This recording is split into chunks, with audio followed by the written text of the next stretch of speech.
They didn't just marry cousins. They engineered their own family tree into a twisted, rotten stick. You think modern reality TV families are messy? Wait until you meet the Habsburgs, the royal dynasty, so obsessed with pure blood, they turned their children into living medical experiments. This wasn't romance or even politics. This was an empire treating weddings like lab trials. And the result? A king so inbred he couldn't walk properly, couldn't chew his food, and spent most of his life drooling into embroidered pillows while Europe pretended everything was fine.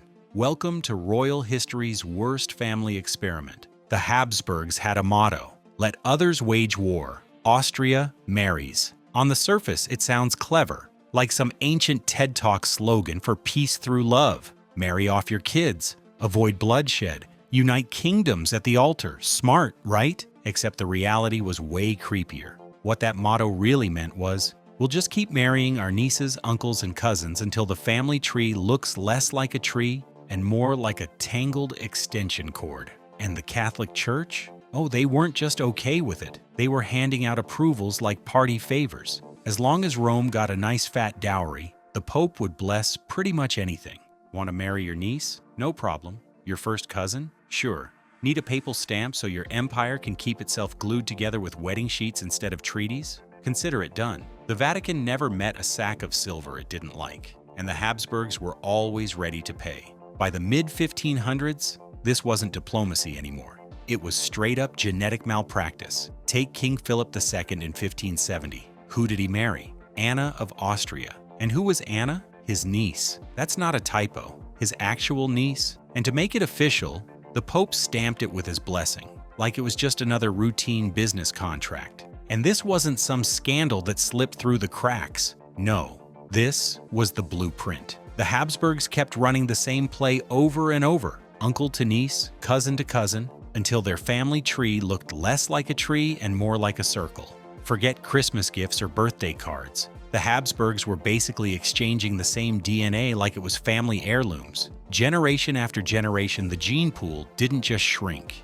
it evaporated. Now imagine the results. Step inside one of their royal nurseries. Not the polished version you see in oil paintings with gold leaf and angelic lighting. I mean the real thing. The air is heavy and stifling, thick with the sour stench of milk gone bad in silver cups left too long on a table. Velvet drapes hang over the windows, shutting out the daylight but trapping the smell of damp straw mattresses that rot beneath expensive silk covers. The candles burn down to stubby blackened wicks, while priests shuffle around, muttering Latin prayers that even they probably know aren't going to fix anything. And in the middle of this suffocating room, a baby gasps for breath. That baby was Charles II, born in Madrid's Royal Alcazar in 1661. He wasn't just fragile, he was a biological warning sign wrapped in lace. His jaw jutted forward so severely he couldn't chew properly. His tongue was too large for his own mouth, turning every feeding into a medical emergency. Nurses had to tilt his head at just the right angle, praying he wouldn't choke to death on pap before the night was over. And yet, in spite of the drool, the gasps, the constant fear of suffocation, the palace still whispered the same holy title, His Most Catholic Majesty. Because if you load a child with enough sacred words and divine blessings, maybe, just maybe, people will overlook the fact that he couldn't even swallow without help. By the age of 4, Charles still couldn't walk properly. His legs were too weak, his body too frail. Servants literally had to hold him upright, hands gripping his tiny shoulders, just to stop the crown from sliding off his head. And yet, in 1665, they crowned him King of Spain. Picture the scene. A little boy who could barely stand on his own, swallowed up in royal robes that weighed more than he did, surrounded by a court desperate to believe this fragile child was somehow a divine miracle instead of the living proof of generations of inbreeding gone wrong. To the people inside the palace, this was all ceremony and faith, but foreign ambassadors, standing at the edges of those glittering halls, saw the truth. They wrote home in shock. One described Charles as short, lame, epileptic, and senile. Another didn't mince words at all. He called the boy so ugly as to cause fear. And this wasn't just catty court gossip whispered over wine. These were official reports sent back to Vienna, Paris, and London. royal dispatches meant to inform kings and queens about the state of Spain's monarch. And what they were describing wasn't a proud young ruler. It was a child already collapsing under the weight of his family's obsession with keeping their bloodline pure. But really, what choice did Spain have? The Habsburgs had spent centuries convincing the world that their rule was divine, their bloodline sacred. They built their empire on this myth of holy blood, on the idea that God himself had handpicked them to govern. And now, that sacred blood had produced a king who drooled into his lap at state dinners. Admitting the truth would have been catastrophic. It wasn't just admitting Charles was unfit, it would have meant admitting the empire itself was rotting from the inside. So they did what royals do best. They staged a performance. They doubled down on the illusion. Painters were summoned, brushes dripping with oil and gold, tasked with giving Charles the glow-up treatment. And oh, did they work their magic? On canvas, he looked formidable, a monarch in shining armor, gaze fixed with resolve, hands steady on the hilt of a sword, the kind of portrait meant to reassure an empire and intimidate enemies abroad. But the reality was almost comedic, if it weren't so tragic. In real life, that same hand trembled so badly he could barely raise a goblet without spilling half the wine down his brocade doublet. Courtiers pretended not to notice, smiling politely as the king's clothes grew darker with stains. Yet not a single brushstroke in those paintings dared to show the drool that slid from his lips or the vacant look in his eyes. Because portraits weren't mirrors, they were propaganda. And for Spain, propaganda was all they had left. On canvas, Charles was a warrior king. In person, he was a fragile body propped up by servants, the last flicker of a dynasty already burning itself out. Behind the silk curtains of the throne room, the pageantry gave way to something much darker. Charles's sick rooms weren't chambers of healing, they were horror shows. Doctors paraded in one after another, armed with the kind of medicine that sounded more like torture than treatment. They drained his blood until he was pale as parchment, convinced that balance of the humors could be restored with enough bleeding. They purged him with bitter concoctions that left him retching. Enemas were so constant the royal apothecary might as well have been on permanent duty with a bucket and a hose. When none of that worked, and of course it didn't, they moved on to the spiritual arsenal. Exorcists were called in. Priests circled the bed, muttering Latin incantations over a king who thrashed, screamed, and drooled onto his pillows. To them, this wasn't centuries of cousin marriages collapsing into one fragile body. No, this was demons, curses, evil spirits, anything but the obvious. And word of this circus didn't stay behind palace walls. Reports leaked out across Europe. In 1676, the French envoy wrote home that Charles was so feeble in mind and body that he seems unable to survive. Another diplomat stripped away even the politeness and declared bluntly that the king was incapable of ruling or reproducing.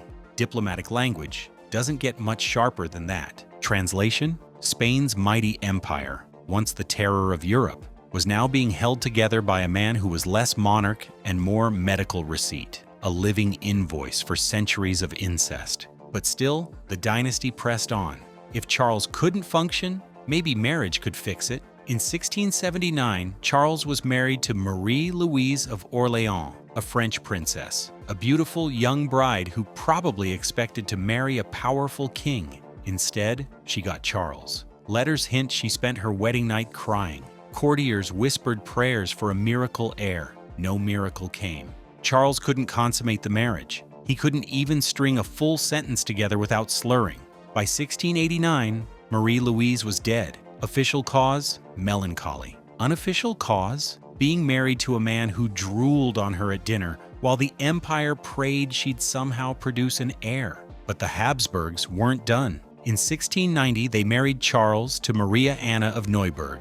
Same plan, new wife, same failure. Priests dragged out holy relics. Doctors prescribed aphrodisiacs. Everyone pretended it was still possible. It wasn't. The family tree had finally collapsed in on itself. Meanwhile, the Spanish Empire was rotting from within. Silver shipments from the Americas slowed. Corruption exploded. Armies went unpaid. Rebellions smoldered in the provinces. And at the center of it all was Charles, a king so weak he had to be physically propped up on balconies to wave at crowds. Ambassadors wrote home in disbelief. They described state dinners where Charles dribbled wine onto his clothes, his mouth too mangled to close. His words were slurred, his gaze vacant, and yet Spain still paraded him around in armor and jewels, pretending the empire was unshakable. The truth was obvious. A dynasty that had once ruled half of Europe had been eaten alive by its own obsession with blood purity.